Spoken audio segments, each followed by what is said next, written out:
Hello, today I'm sharing 5 top favorite drugstore makeup products that are every bit as good as high end. At this point, you'll have to pry these out of my cold dead hands. That's how much I love them. As a beauty content creator here on YouTube for many years now, I buy a lot of makeup and am sent a lot of makeup. So when I keep reaching for the same products over and over and thinking in my head, wow, I can't get over how good these are, it means something, and I think it's worth sharing these products with you. Welcome back to my channel. Welcome if you're new. I use and love and share makeup at all price points, from drugstore to high-end and luxury. And I think the last time I did a dedicated drugstore makeup video was a dupes video in June, which is way too long. So let's jump into these 5 affordable makeup products that I keep reaching for and think are incredible. Now, I may have shared these in other types of videos with other products, but I felt like I needed to put them in a shout out Holy Grail drugstore type of video because they're just that good.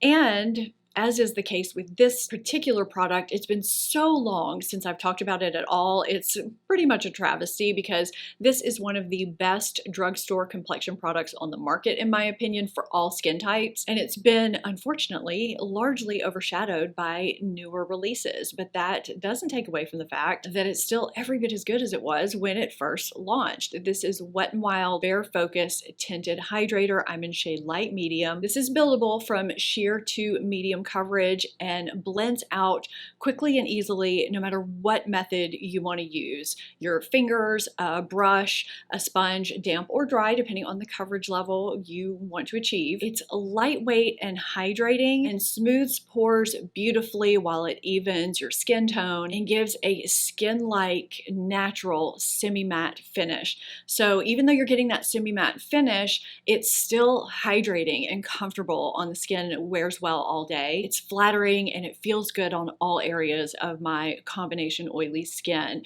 So even if I'm having a dry situation going on the perimeter of my face, it looks and feels great there, and it doesn't make me too shiny or oily on my shine prone areas in the center of my face. And I don't need a primer with it for it to look and wear beautifully. It's cruelty free and vegan, and it's less than $7. If you haven't tried it and you love a really nice sheer to medium coverage foundation or skin tint for every day, pick this up. I don't think you'll regret it. I feel like this one says a lot because I don't typically like this type of applicator. Essence Baby Got Blush is a somewhat new release that I mentioned recently in either my July favorites and fails or my most recent Amazon favorites video, which did have a fail in it for the first time. I feel like so many blushes are overly pigmented these days. It's so easy to get clown cheeks, but I much prefer a sheer, buildable, foolproof formula, and that's exactly what these are. And I've also noticed that the applicator hasn't gotten gunky right away like most of these can. I've used this. This is the shade Pinkalicious. It's the shade I've used the most, and it's still not messy and gross yet. I'm able to control the amount that comes out pretty well. Now you can dot this directly on your cheek and blend it out if you want. I typically squeeze it onto the back of my hand and then dip my brush into the product and blend it out on my cheeks that way. You're seeing me do that here with the shade Dusty Rose over powder, which can sometimes be disastrous because it can lift your makeup and create kind of bald areas. This applies beautifully directly over my skin, over foundation, and over powder. I added a little bit of Pinkalicious for brightening just so you can see it, but I think I have an additional clip of me just applying Pinkalicious too from that previous video. These are sheer and easy to build up to your desired intensity, and they remain lightweight even if you do build them up, and they set down and don't remain sticky or tacky with a natural finish that remains somewhere between matte and radiant. I love this formula and keep reaching for it and hope that they launch more shades. I hope this sticks around. I think Essence is such a great drugstore brand at one of the best price points around. They typically have great quality products. You get a lot for your money, and this is no exception. I've been truly impressed. I've not shared Maybelline lifter liners with you yet. I almost didn't try these because I thought they were going to be similar to another lip liner I tried that left a cooling, tingling sensation on my lips for a really long time that I just was not a fan of. But I was placing an Amazon order one day and threw the shade Line Leader, which is a pink nude, into my cart on a whim. So I applied it here with a light hand and a little more firmly right here. And I do need to give you a quick disclaimer that it may look like I already have lip liner on my lips before you see me apply this in the clip, because of the natural pigmentation around the perimeter of my lips that has slowly become more defined over time because of the peptide in a lip balm that I've been using for a while. So the reason why I like this so much and think it's every bit as good as many of my high-end lip liners is because it glides on so smoothly and doesn't tug and has really nice pigment. So if you're someone who likes to overline your lips a little bit to help create a little bit of fullness that you may have lost throughout the years, like I do, I like to do that. Or if you like to fill in your lips, but you don't want to emphasize lip lines, a lot of lip liners can dry your lips out if you fill them in. This is a great one to do those things with because it remains comfortable and non-drying, but it's still long-lasting. It's formulated with jojoba oil and hyaluronic acid. I also really like the shade that I picked up. It goes nicely with a lot of the typical lip products that I wear. I threw on Moon Lifter Gloss over it in the clip, and I have since replaced it with one of my holy grail lip glosses that I talk about all the time here on my channel, Wet n Wild Mega Slicks Gloss in Bronzed Berry. This is, I think, less than $3, and I wear this often. I think this is my third tube. Now, after I formulated my thoughts, I checked out some of the reviews just to see what other people thought, and I saw some confusion over sharpening this pencil. You can see here, it's a regular looking pencil lip liner, but a lot of the comments were confused because they thought it was supposed to be retractable, but it wasn't twisting, which told me that initially this may have had that plastic looking tip that you're not always sure you can sharpen. When brands first started using that, I was confused about sharpening it, but you can sharpen pencils that have that. So if you ever have a pencil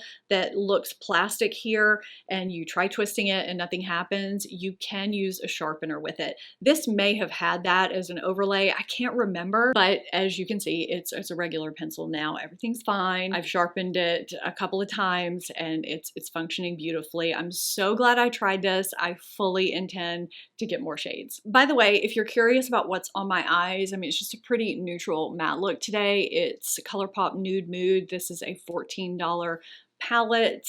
I often use it for just a sort of easy nude eye look, and I used some of the brushes from this Alter Ego 7-piece set. It's a $24 set, which makes each brush less than $4, and I have a 10% off code for you down in my description box. Alter Ego makes really nicely priced brushes and palettes that are really great quality if you want to check their stuff out. As someone with difficult eyelashes that don't hold a curl, that are sparse and stick straight and pretty much invisible unless my lashes are curled and have mascara on them, I find it a little frustrating when I see creators out there with near perfect lashes sharing the next best perfect mascara, because I can guarantee that that mascara is not going to work the same for me. I feel like I'm almost opposite when it comes to how mascaras perform for me versus people that have good lashes. So when creators that have similar lash issues to me share their favorites, I really appreciate it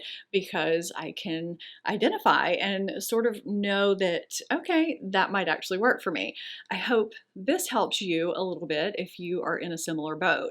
So this is L'Oreal Voluminous Panorama Waterproof Mascara. And I'll go ahead and say up front that the regular formula has better reviews than the waterproof, but this works really well for me. So if this works this great for me, I'm sure the regular version is fantastic, but this is my second tube. I like it enough that I've repurchased it, and it doesn't have the typical wand that I usually go for. So that says a lot. I have shared this on my channel before.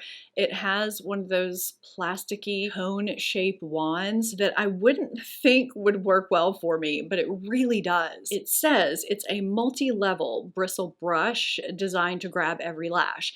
And I find it does a great job of grabbing even my shortest lashes, and it gives me nice everyday length and volume. And because it's a waterproof formula, it holds my curl, it doesn't irritate my sensitive eyes. It's got the right amount of clumpiness for me. I comb through it with my lash comb and it declumps just fine, and it doesn't flake or smudge during the day, no matter how long I have it on. But I mean, it's the mascara that I have on right now.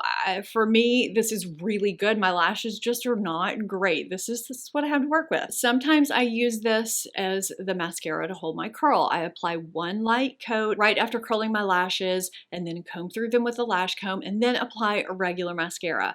Other times, if I'm gonna be out in extreme heat and humidity, or if I'm gonna be getting wet, I'll apply a couple of coats of this, and it works beautifully on its own too. Now, the regular formula also has a black brown if you wanna look at the regular formula, but I use and rotate a lot of mascaras day in and day out, but I sort of stick to the same rotation for my waterproof curl holding mascaras, and this has made the cut. I mean, I've repurchased it. I know mascara is very individual, as I said in the beginning, but this one works for me and my difficult lashes. I think it's really great. If you're like me and you're also blessed with sparse brows, if you're missing some segments of your brows, it's very important that you have a handy product to mimic a fine brow hair stroke. And Maybelline Builder Brow has become one of my most reached for brow products day in and day out. Now, I don't always reach for a brow pen, but when I do, most days, this is it. It's so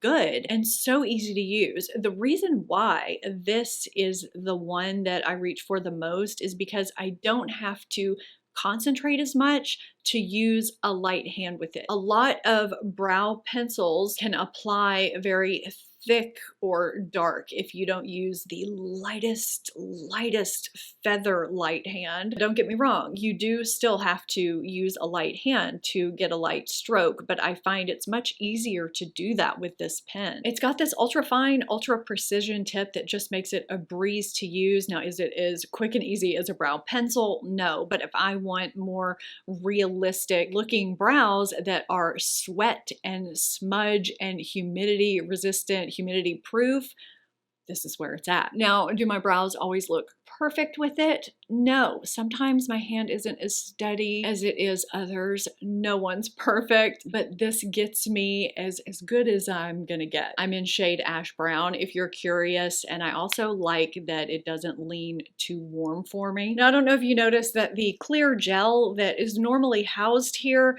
is no longer here. I did that on purpose. I just found it didn't really do a lot, and I really like having a spoolie on my brow product, so I just took the gel off and now I have a spoolie, which makes it even more perfect for me. I find I get my money's worth from the pen itself. Just like mascara, I know brow products are very individual, but for me, I reach for this more than I do high-end pens. It's that good. I love sharing drugstore products with you. If you want to see another video like this, I do have an entire list going. Let me know in the comments down below. And to see more drugstore favorites, dupes that are better than high-end, click here. Thank you so much for watching. Give this a thumbs up if you enjoyed it. Subscribe if you're not already, and I will see you in my next video. Bye.